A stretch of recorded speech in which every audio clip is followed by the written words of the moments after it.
Watch TV. I don't have bad news for you today. The home of religious gossip. But you should leave the fight for Mohammed.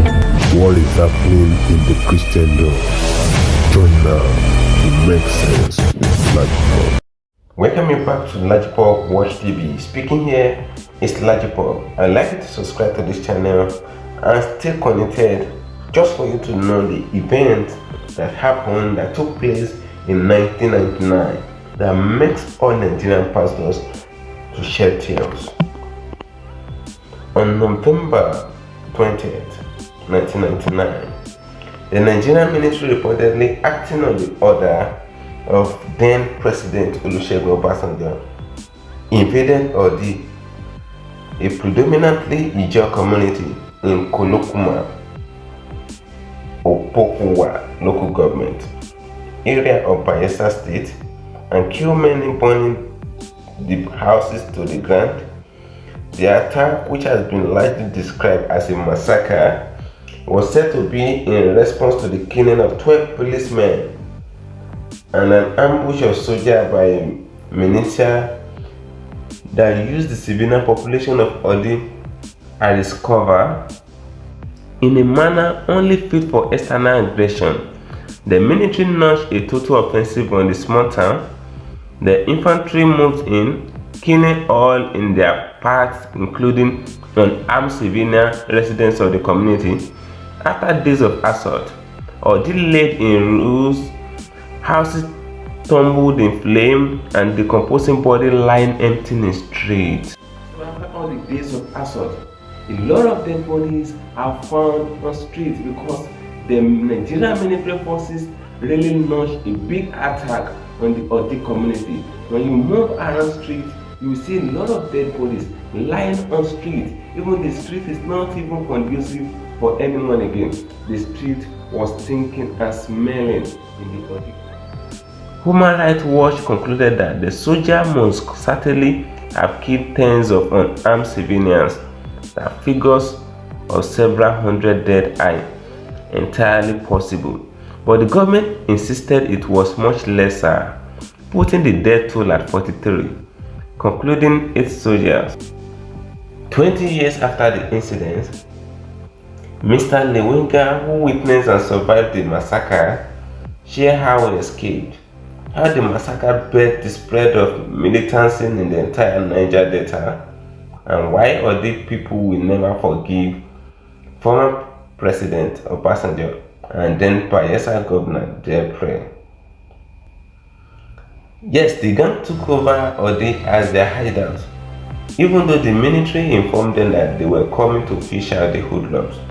The Odi people could not chase the gang away from Odi because they were in control of everything and everyone.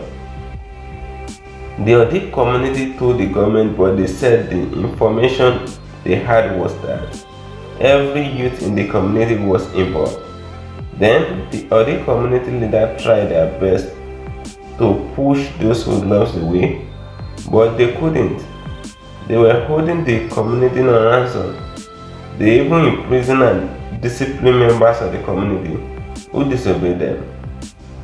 The gang was aware the military was coming, so they were prepared.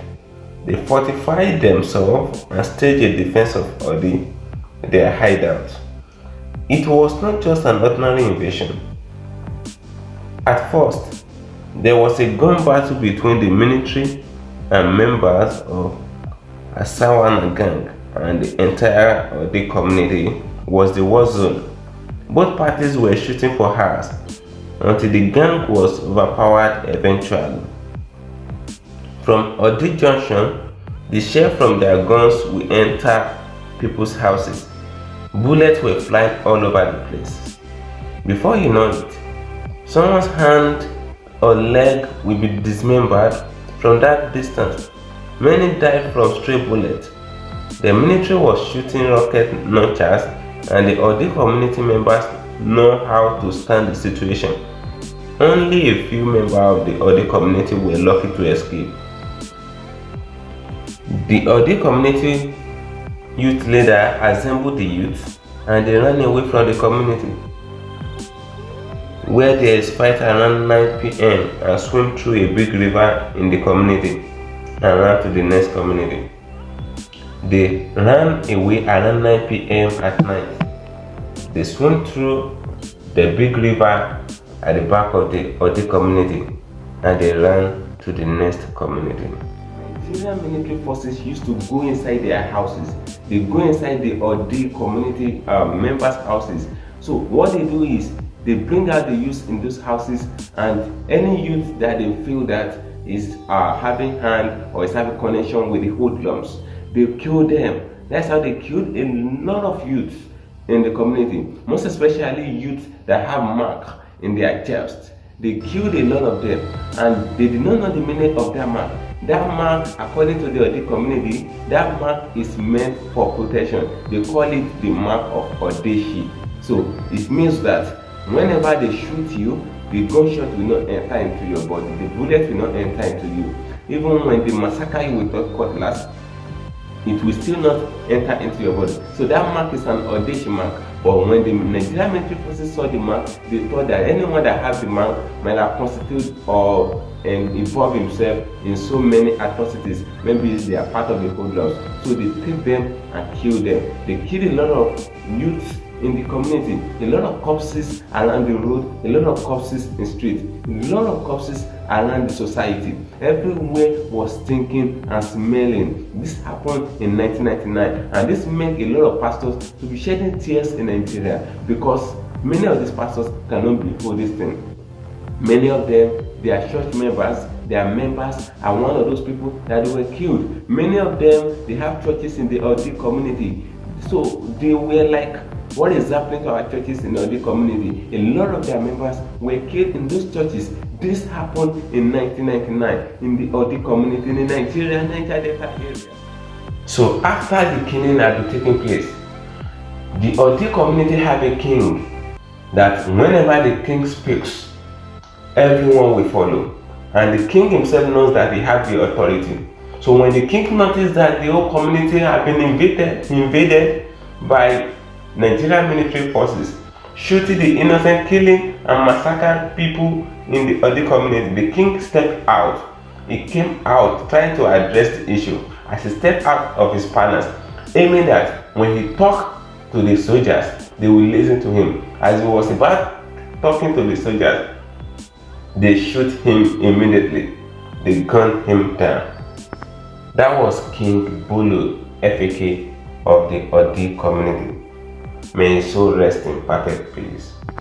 Throughout the year 1999 in the Odi community, many churches were burned. Many Nigerian pastors were shedding tears because many of their members are in the churches. Many of their members are in the community. Many of their members have been killed. So many Nigerian pastors are shedding tears. People like Pastor Chris, Bishop OYEDEPO, Pastor Deboye, and some other great men of God were shedding tears due to this crazy event in Nigeria. Now, it was about 1,240 houses that were burnt down in the Odi community due to this event. About 1,240 houses were burned down, and the number of corpses, the number of people that were killed, the number of corpses that were recovered is not numbered, because we have a large number of corpses that were recovered. Every day throughout the year 1999, they discover corpses in streets, in different angles, in different places in the community, different corpses of people. The community was thinking, smelling for a lot of corpses, a lot of people that were killed. Now, what happened next? Now, after all the old massacre, after all the old death, after all the old invasion, everything went down. Then the Odi community took the government to court. Though they don't have the money to take the Nigerian government to court, but they use human rights lawyers that they did not even pay to take the government to court. And once the human rights lawyer took the government to court, they promised to give the human rights lawyer 40% of whatever they will get from the government if the human rights lawyers can win the case. Fortunately for them, the human rights lawyers won the case, and the court asked the government to pay them 37 billion naira.